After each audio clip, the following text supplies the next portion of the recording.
ഇന്ന് നമ്മൾ ഡിസ്കസ് ചെയ്യാൻ പോകുന്ന ടോപ്പിക് എന്ന് വെച്ച് കഴിഞ്ഞാൽ കപ്പാസിറ്റേഴ്സ് അല്ലെങ്കിൽ കപ്പാസിറ്റർ ബാങ്കുകൾ എങ്ങനെ പവർ ഫാക്ടറും അതുപോലെ തന്നെ ഇലക്ട്രിക്കൽ സിസ്റ്റത്തിൻ്റെ എഫിഷ്യൻസിയും കൂട്ടുന്നു എന്നതിനെ പറ്റിയാണ്.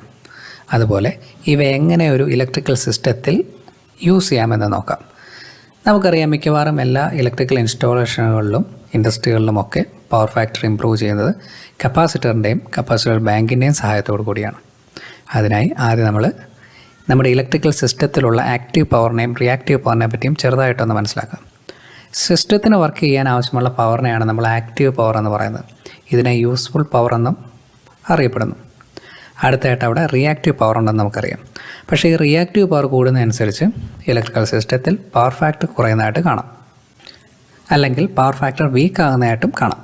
അപ്പോൾ അതിൽ നിന്ന് നമുക്ക് ഇലക്ട്രിക്കൽ പവറും അല്ലെങ്കിൽ സിസ്റ്റത്തിൻ്റെ എഫിഷ്യൻസിയും ഈ റിയാക്റ്റീവ് പവറുമായിട്ട് ബന്ധപ്പെട്ടിരിക്കുന്നതായിട്ട് കാണാം. അതിനാൽ ഒരു പ്രോപ്പർ പവർ ഫാക്ടർ ഇംപ്രൂവ്മെൻറ്റിന് റിയാക്റ്റീവ് പവർ കുറയ്ക്കണമെന്ന് മനസ്സിലാക്കാം. അതായത് സിസ്റ്റത്തിലെ റിയാക്റ്റീവ് പവറിൻ്റെ പെർസെൻറ്റേജ് കുറയ്ക്കാൻ എന്താണൊരു വഴി എന്ന് നോക്കേണ്ടിയിരിക്കുന്നു. ഓക്കെ, നമുക്ക് വേറെ ഒരു കാര്യം മനസ്സിലാക്കേണ്ടത് ഈ ഇലക്ട്രിക്കൽ സിസ്റ്റത്തിലുള്ള റിയാക്റ്റീവ് പവർ എങ്ങനെ ജനറേറ്റ് ആവുന്നു എന്നതാണ്. അതിന് കാരണം പ്രധാനമായിട്ടും നമ്മുടെ സിസ്റ്റത്തിൽ കണക്ട് ചെയ്തിട്ടിരിക്കുന്ന മോട്ടോഴ്സും ട്രാൻസ്ഫോമേഴ്സും തുടങ്ങിയ ഇൻഡക്റ്റീവ് ലോഡ്സ് ആണെന്ന് കാണാം. ഇനി നമ്മൾ പവർ പ്ലാന്റുകളിലും മറ്റു പല സബ്സ്റ്റേഷനുകളിലും ഒക്കെ നോക്കിക്കഴിഞ്ഞാൽ മൾട്ടിപ്പിൾ ആയിട്ടുള്ള ട്രാൻസ്ഫോമേഴ്സും മോട്ടോഴ്സും വേറെ ഒരുപാട് ഇൻഡക്റ്റീവ് ലോഡ്സും ഒക്കെ കണക്ട് ചെയ്യുന്നതായിട്ടും കാണാം. സിസ്റ്റത്തിൽ കണക്ട് ചെയ്തിരിക്കുന്ന ലോഡുകളെ നമുക്ക് വിവിധ കാറ്റഗറീസായ inductive loads, resistive loads, capacitive loads എന്നിങ്ങനെ തരംതിരിക്കാം. അത് നമുക്ക് പിന്നീട് ഡീറ്റെയിൽ ആയിട്ട് പറയാം. അപ്പോൾ ഇതുപോലെയുള്ള ഇൻഡക്റ്റീവ് ലോഡ്സാണ് പ്രധാനമായിട്ടും റിയാക്റ്റീവ് പവർ സിസ്റ്റത്തിൽ കൂട്ടുന്നതും അതുവഴി പവർ ഫാക്ടർ കുറയുവാനും എഫിഷ്യൻസി കുറയാനും ഒക്കെ ഇടയാക്കുന്നത്. ഇൻഡക്റ്റീവ് ലോഡ് കൂടുന്നതനുസരിച്ച് നമ്മുടെ പവർ ഫാക്ടർ വീക്ക് ആവുന്നു എന്നും മനസ്സിലാക്കാം. ഓക്കെ, അടുത്തായിട്ട് നമുക്ക് ഈ റിയാക്റ്റീവ് പവർ കുറയ്ക്കുന്നത് എങ്ങനെയെന്ന് നോക്കണം. അപ്പോഴാണ് ഈ കപ്പാസിറ്റേഴ്സ് അല്ലെങ്കിൽ കപ്പാസിറ്റർ ബാങ്ക്സ് സിസ്റ്റത്തിൽ കണക്ട് ചെയ്യുന്നത്. പക്ഷേ ഈ കപ്പാസിറ്ററും റിയാക്റ്റീവ് പവർ തന്നെയാണ് പ്രൊഡ്യൂസ് ചെയ്യുന്നത്. അപ്പോൾ എങ്ങനെയാണ് ഒരു സിസ്റ്റത്തിലുള്ള റിയാക്റ്റീവ് പവറിനെ കപ്പാസിറ്റർ കുറയ്ക്കുന്നത്?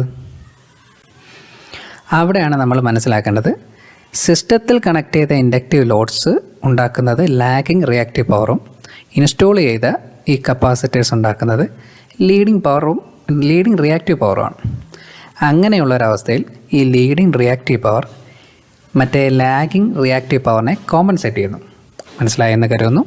അതായത് മറ്റൊരു രീതിയിൽ പറഞ്ഞു കഴിഞ്ഞാൽ, ഈ ലാഗിങ് റിയാക്റ്റീവ് പവർ ഉള്ള ഒരു സിസ്റ്റത്തിൽ അത് കോമ്പൻസേറ്റ് ചെയ്യാൻ ലീഡിങ് റിയാക്റ്റീവ് പവർ പ്രൊഡ്യൂസ് ചെയ്യുന്നു. ടെക്നിക്കലി നമുക്കിതിനെ റിയാക്റ്റീവ് പവർ കോമ്പൻസേഷൻ എന്ന് പറയാം. ഇതാണ് കാര്യം. ഇങ്ങനെ നമ്മൾ റിയാക്റ്റീവ് പവർ കോമ്പൻസേഷൻ നടക്കുമ്പോൾ സിസ്റ്റത്തിലെ total active power total reactive പവറിനേക്കാൾ കൂടുകയും അതുമൂലം നമ്മുടെ പവർ ഫാക്ടർ ഇംപ്രൂവ് ആയി ഇലക്ട്രിക്കൽ സിസ്റ്റത്തിൻ്റെ എഫിഷ്യൻസി കൂടുകയും ചെയ്യുന്നു. ഓക്കെ, അപ്പോൾ നേരത്തെ പറഞ്ഞതുപോലെ തന്നെ കപ്പാസിറ്ററുകൾ അല്ലെങ്കിൽ കപ്പാസിറ്റർ ബാങ്കുകൾ എങ്ങനെ പവർ ഫാക്ടറും അതുപോലെ തന്നെ ഇലക്ട്രിക്കൽ സിസ്റ്റത്തിൻ്റെ എഫിഷ്യൻസിയും കൂട്ടുന്നു എന്നതിനെപ്പറ്റി ഇതിൽ നിന്ന് നിങ്ങൾക്ക് ഏകദേശം ക്ലിയറായി എന്ന് ഞാൻ കരുതുന്നു. പിന്നെ വീഡിയോ ഓക്കെ ആണെന്നുണ്ടെങ്കിൽ ഒന്ന് സപ്പോർട്ട് ചെയ്യണം. Okay, by.